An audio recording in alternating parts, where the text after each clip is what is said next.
Hey there, Julian McBain here, and this is my 26th Saturday vlog. So, for tonight, I'm going to be back over on my favorite island to hunt on, hunting Panleon, because why not?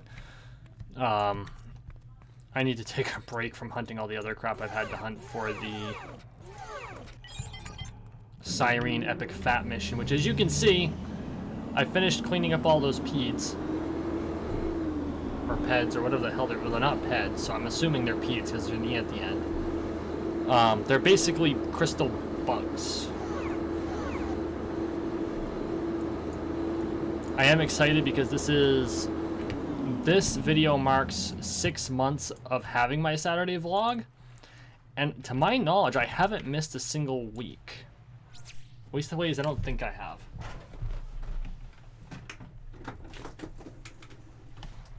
Had to open a window. It's getting warm. I forgot. It's spring. It's actually summertime in Vermont for a change, despite the fact that it was rather chilly today. So, okay. So, what are we going to talk about this vlog? There are a number of things I considered talking about and expanding on the things that I've been doing in McBain moments, which I sometimes do here and sometimes don't. And just kind of figuring out where I'm going, because this past week I've increased the amount of written content that I've done. I released 2 blog posts or 2 blog articles and 1 fiction piece for Entropia. The link to the fiction will be in the description. Of course, you can find the blog just by clicking on the McBain Manor link. And I would encourage you to do so after you're done watching the video. There are a couple of things that I do want to discuss really quick. I am exploring expanding to other platforms. There's a new one that's going to be coming out here pretty quick. I'm just going to quickly... Oh, that's right. I did it on my professional email. That would be the smart thing for me to ThinkSpot. ThinkSpot is going to be a new platform that I am exploring, and it sounds like it's going to be instantly monetizable. They haven't come out yet, but what and how I would utilize that platform, whether it would be all the content I release on YouTube anyway, or if it would be different content, I haven't decided how to do that, or additional content. I think it's from the sounds of it, it's designed to work a lot like Patreon. So I might use it in that manner and just release additional content, but what that will look like is still something I'm trying to figure out, and it's only in a beta phase. I haven't been invited to the beta yet. I have signed up for it, and I will let you know what that will look like when I find out what that will look like. But it is something I'm exploring. And so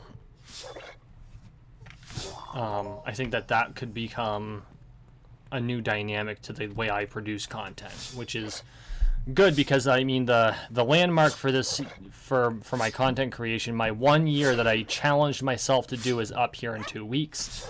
No, I'm not going to stop. I'm enjoying this ride too much, even when it does get stressful, which it can, because I'm essentially putting out 8 hours worth of content, almost 9. Oh, that was a pretty good drop. 5, 7, almost 11 ped. I'll take it.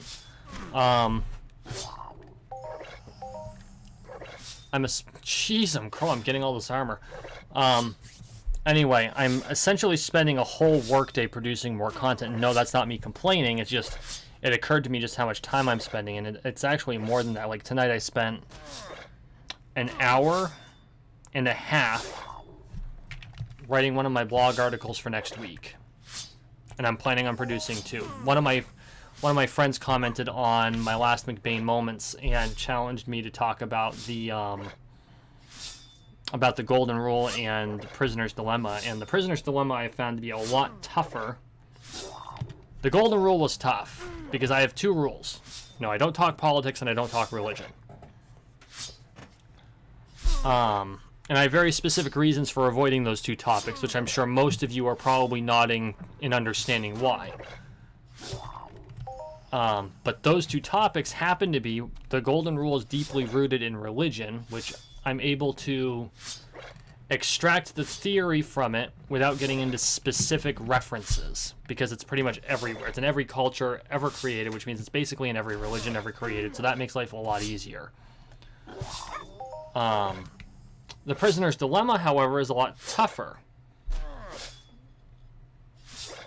because of, well, frankly, the state of American politics, and I'll just leave it at that. It just makes it a really easy allegory, and I don't want to go down that route.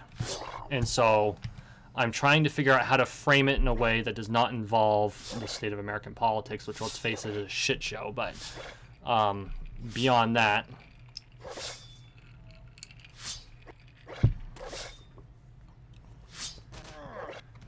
so I don't know if the one on the prisoner's dilemma will be coming out next week. That one I might give myself some time, a couple of weeks, to try and formulate a way to frame it in a more clinical or I hate to use the term scientific because I really don't feel like I have the right to say it in that manner, but to frame it in a more objective, even that doesn't work right. To frame it differently. And so I'm going to take some time and kind of unpack it and figure out what I can do to make it work. I'll try to frame it economically, probably. But even that has its own hazards. Because, I mean, let's face it, and I'm going to get a little bit into the issues with unpacking it in this manner. The prisoner's dilemma essentially assumes that the options are to lose, or either both sides lose or one side loses and one doesn't. And I think that's one of the reasons it's so hard, because I don't believe in that particular myth. Oh, maybe this is a good place to talk about the prisoner's dilemma. I don't necessarily believe that the prisoner's dilemma is always the best way to frame that particular complex problem, or cooperation. Because cooperation can often bring it. So the basic framework of the prisoner's dilemma is you put two prisoners in separate rooms. They're not allowed to talk to each other. And the police are encouraging them to rat out on the other person. And if they rat out on the other person, then they get immunity.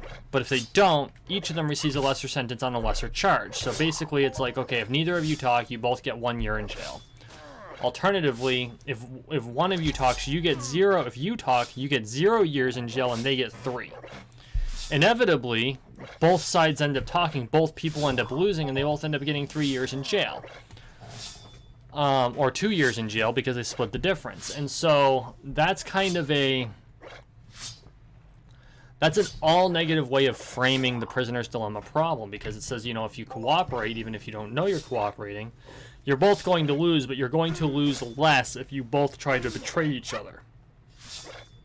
Which is an interesting way of framing it, because it basically is the framework of compromise, right? You know, you both give up a little bit in order to not suffer more by one, or having one of you suffer more for the sake of the other person.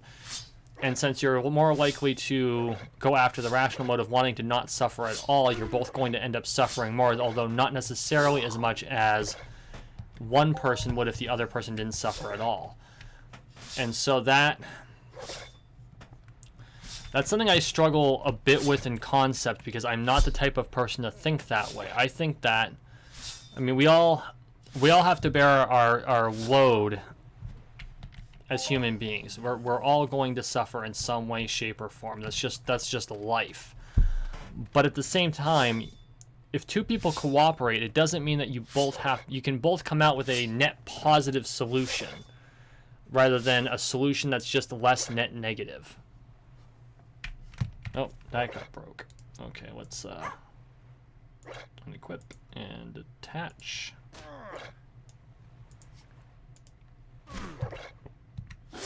And I think that might be why I struggle with that particular framework. And I really hope that makes sense. Tell me that didn't... Okay, good. It didn't shut off my recording. Because...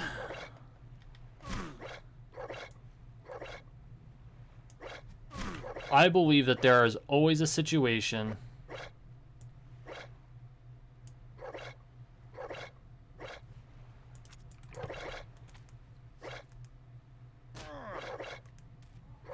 the hell?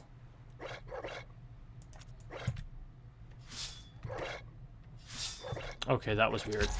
I believe there's always a situation where both parties can win. Not always.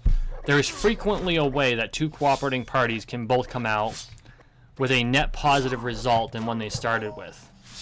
This is the same way that companies end up cooperating with each other to come out with a net positive. Like probably 2 or 3 dozen financial institutions came up with a method of transferring money between them that did not involve the wire transfer system, so they're able to provide it to their customers for free.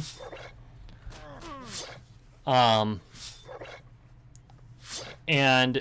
it's all very secure, and that's how the company Zelle was created. And so that type of cooperation, all the banks benefit because they're able to provide their customers a service that traditionally cost more than $30 because it had to go through the federal system. Now, of course, it's subject to limitations. You can only ever send so much a month through the system. It is monitored. And sometimes there's a delay that you may not experience with a wire transfer. But fact of the matter is, it's there and it doesn't cost you $30. And so they all benefit, and by extension all their customers benefit, and it makes them more attractive for more customers. And other companies do this too. I mean, this is the basic framework of how Walmart got so big, because that Walmart made deals with their suppliers that, okay, we're going to ask you for a discount, but we're going to guarantee you an absurd number of units. And so what you lose per unit in the discount, you're more than making up in raw sales. And this is why the Walmart model was so successful, because they not only increased the number of raw units that their suppliers gave up, they increased the number of raw units they were putting out, and they did so by reducing the total cost to them and therefore the amount they had to charge their customers. Now, we can get into the semantics of the pros and cons of Walmart, and I'm not going to do that because, again, that's too complex of an issue to unpack in a 30-minute vlog. And having worked for the company, I don't know how much of that would fall under the auspice of, and I don't work for them now, I haven't worked for them in over a decade. But again, you know, once you work for a company, you tend to learn some trade secrets, and I don't know what trade secrets would be involved in that. And I don't know what's still classified as those. So I'm not going to touch that any deeper than I already have, because all that, of course, is public information. Walmart's basically a case study in every macroeconomics class, I think, that has any legit. Well, no, I can't say that. It was a case study in my macroeconomics class, which was actually nicknamed after its professor because he had a very unique way of teaching it. Fagonomics, and I was actually a member of the last Fagonomics class because Professor Fagan passed away at the end of the class. I think it was the last 3 or 4 weeks. He ended up going out sick, and he ended up passing away shortly before the semester ended. And it was a real shame. And I was there for his last lecture, his very last lecture, and I really wish I could have gotten to know the man better because he was extremely intelligent. Interestingly, being a member of his class is what got me into another class. As a sophomore? Maybe I was a junior. No, I was a sophomore. As a sophomore, I ended up going into a senior level marketing class specifically because of being in Fagonomics and one of the subs there. So that was an interesting opportunity to be able to see. Now, keeping in mind that I was not a traditional college student, I started college at 21. And so it was very interesting being one of 2 freshmen, because the other freshman that was my age, or I think she was actually a little older than me, had just gotten out of the Navy. And I think she spent 6 years there, so I think she was 23. And we were the only 2 people in the freshman class that could legally drink. And so I thought that was very funny because I strolled the college I went to, Daniel Webster, which unfortunately has since closed. They were bought out by ITT Tech the year after I graduated with my associate's degree. And we all know what happened to ITT, but they held one party every year, and it was done in the quad, which was basically a courtyard, a grass courtyard that was in the middle of all of the school buildings, the original school buildings. And part of that was the beer garden. And I walked out of my dorm, and I rolled up to the party, and I just strolled right into the beer garden. And all of the instructors and all the professors and most of my class all stared at me, and they're like, wait a second, how the fuck did you get in? They're like, you're 21? I'm like, yeah, I've been 21 all year. I'm actually 22 now. And so that was amusing. Because, yeah, I was 22 at that point.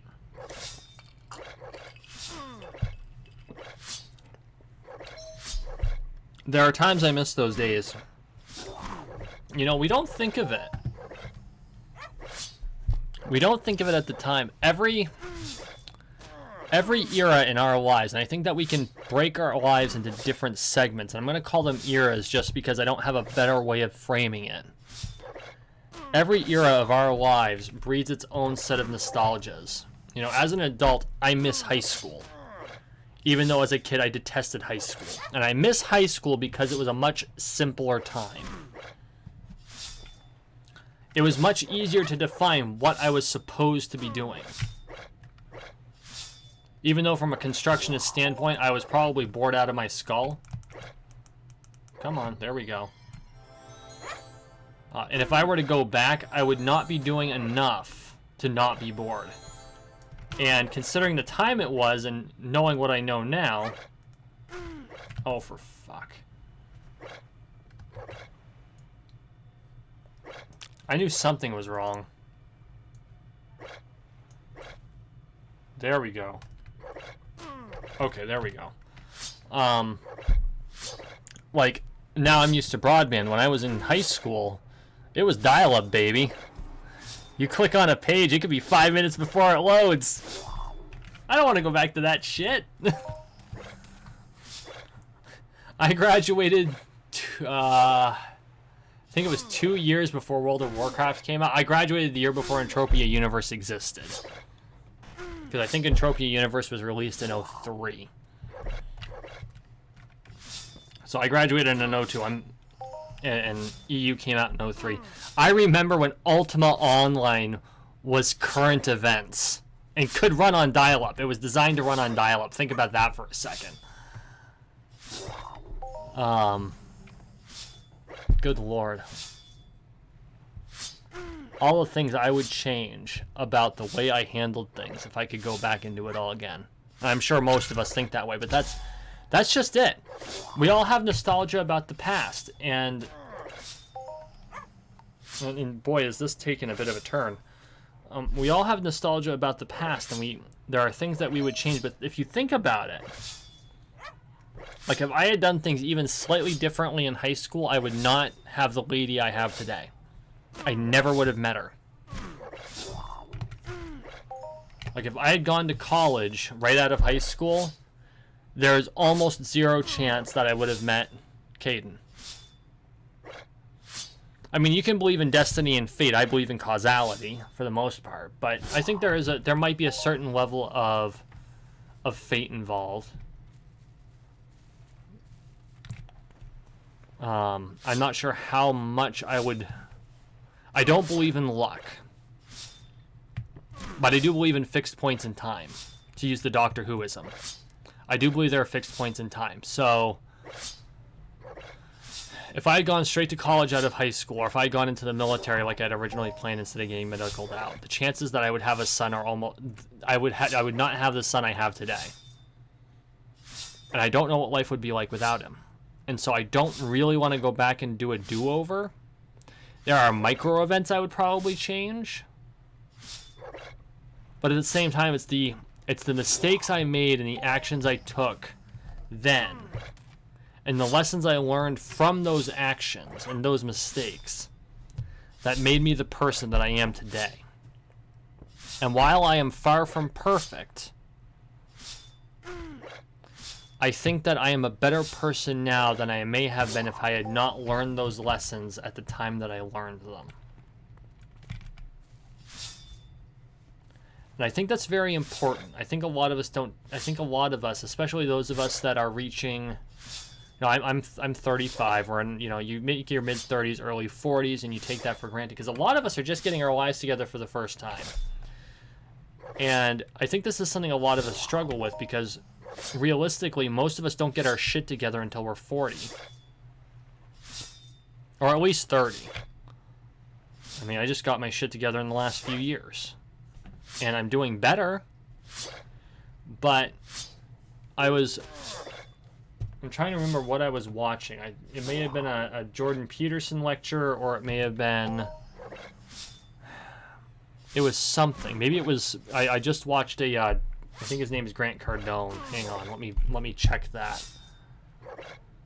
I just downloaded his book, 10X Rule. Yeah, Grant Cardone. It may have been him who said it in the interview I was watching. A lot of people don't start their real career, or they don't really get on their life path until the age of 40. Think about that for a second. For a lot of us, we think we're done at 40. 40's it. If we're not well on our way, we're fucked.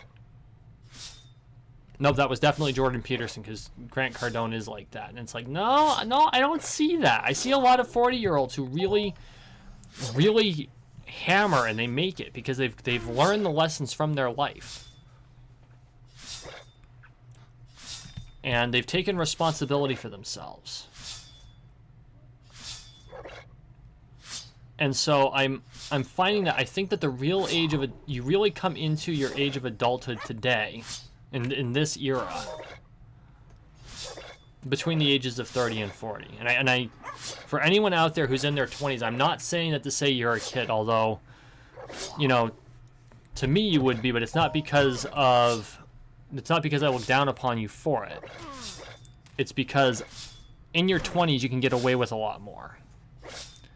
In your 20s you still have the physical ability to drink a lot more and not wake up completely destroyed the next day. There are things that are wrong with my back and shoulders that were never wrong with them in my 20s, and it was because of my 20s that I have all this shoulder pain. But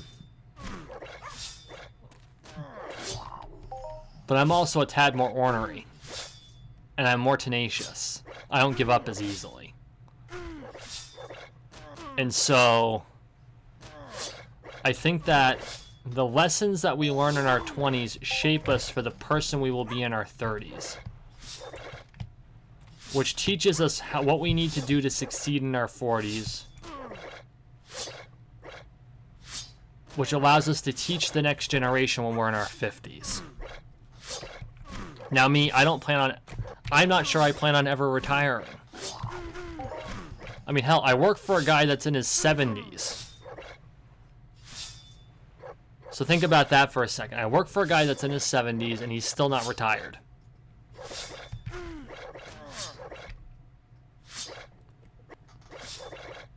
And so I can see myself doing that. You know, being 70 years old, not retired. Just be like, yeah, I'm going to work. Not necessarily because I have to. Because, you know, if you do things right, you don't have to work when you're 73.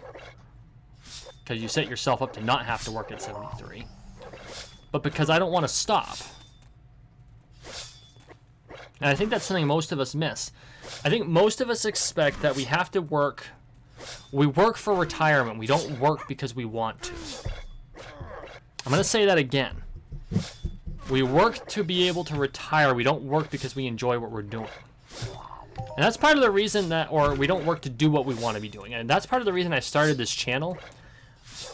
I work a job. I enjoy the job for the most part. It has its pain points. All jobs do.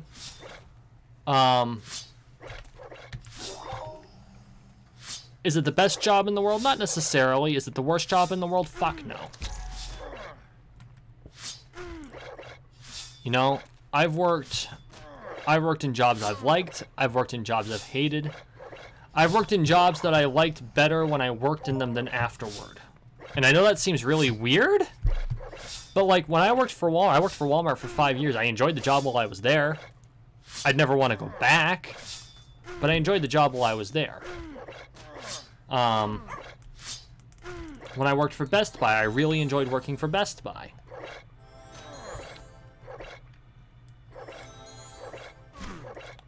And these are both retail jobs. Convenience. There was a point in time I enjoyed working at convenience stores. And that's going to sound weird too. Now, keep in mind, I was a third generation grocer. So, my father is a store manager he was a store. Is he a manager now? I don't know what he does now. I know what company he works for, but I'm not sure if he manages a store or if he's an assistant, because the company he works for now, that gets kind of fluid, depending on the needs and the way the stores are set up. Not that the pay changes, it's just the way it's organized.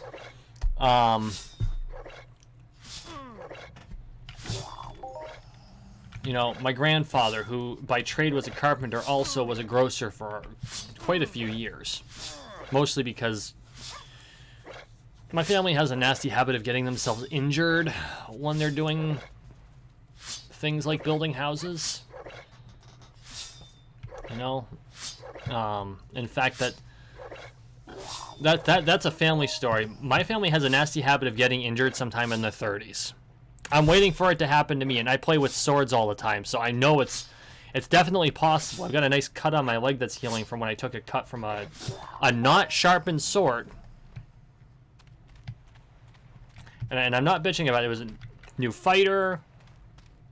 He learned from it. Didn't even hurt that badly.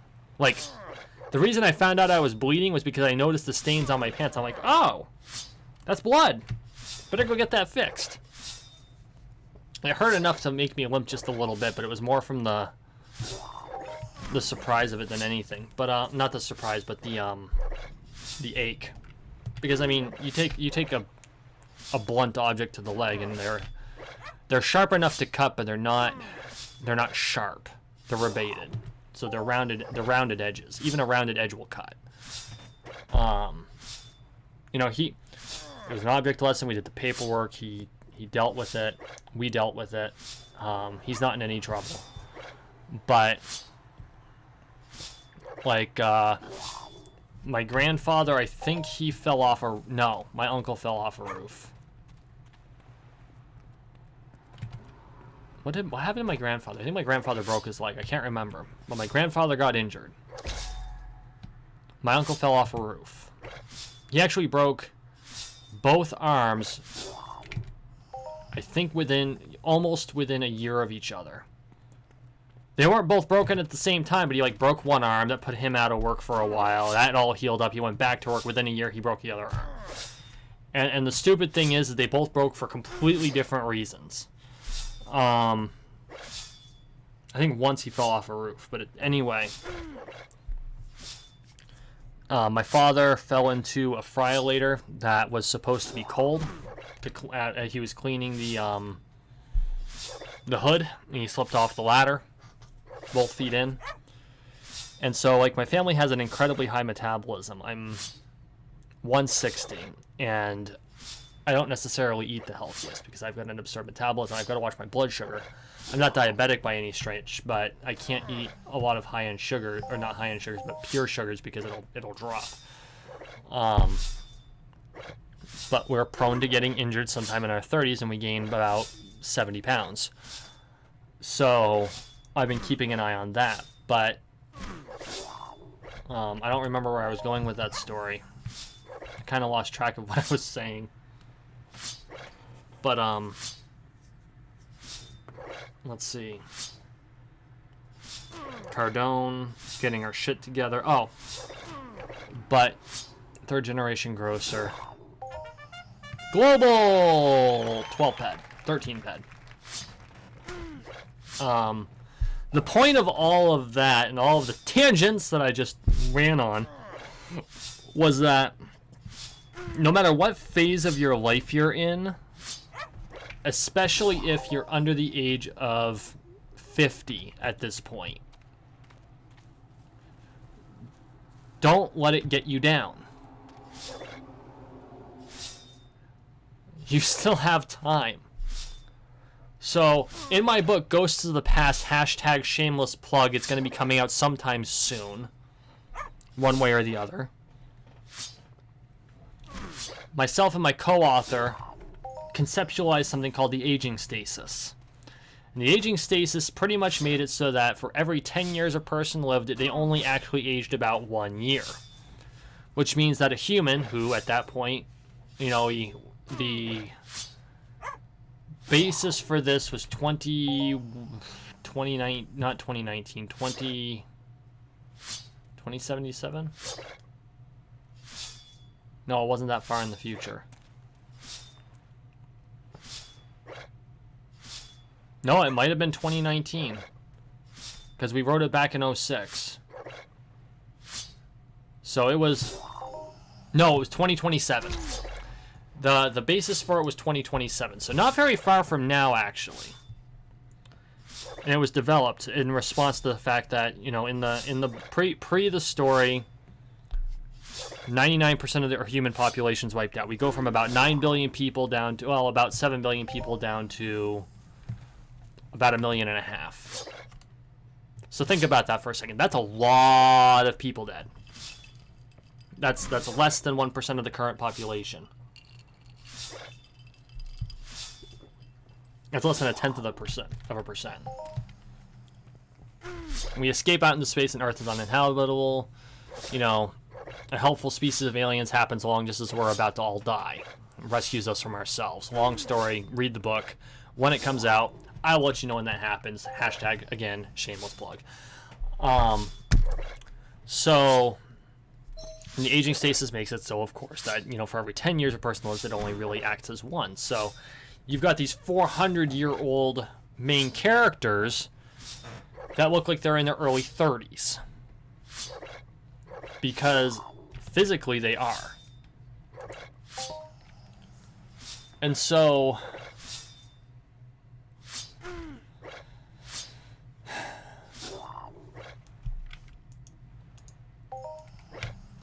So yeah, I found out within the last 5 or 6 years that they were doing clinical trials on telomere lengthening, and it was successful.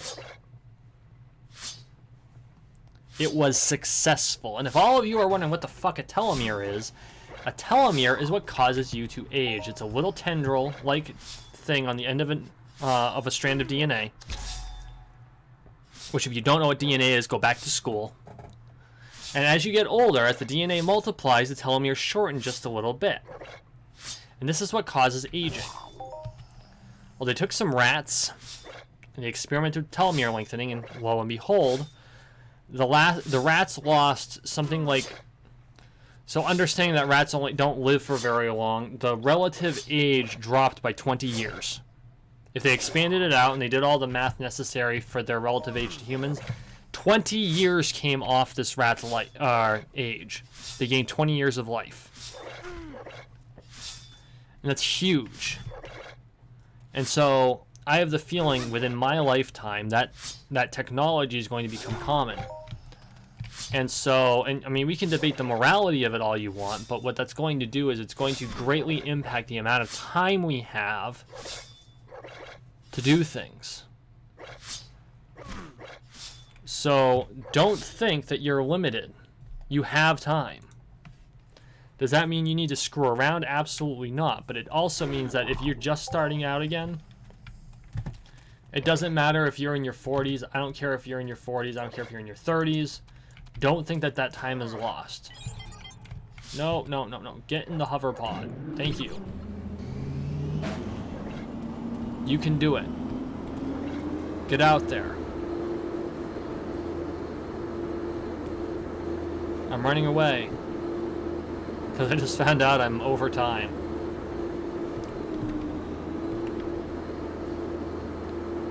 Thank you for listening to me ramble. Thank you for watching and thank you for listening. Make sure you like, share, and subscribe down below. And check out mcbainmanor.com, which is my website. I will make sure I will try to remember to post the link to the most recent Cyrene story in the description as well. And then don't forget to check out my sponsor and my lady at Critical Links. Now, buy something for yourself, buy something for your significant other. Just go check her out. She makes beautiful things. Beautiful things. So, alright guys, I really appreciate all the support. You all have a wonderful night.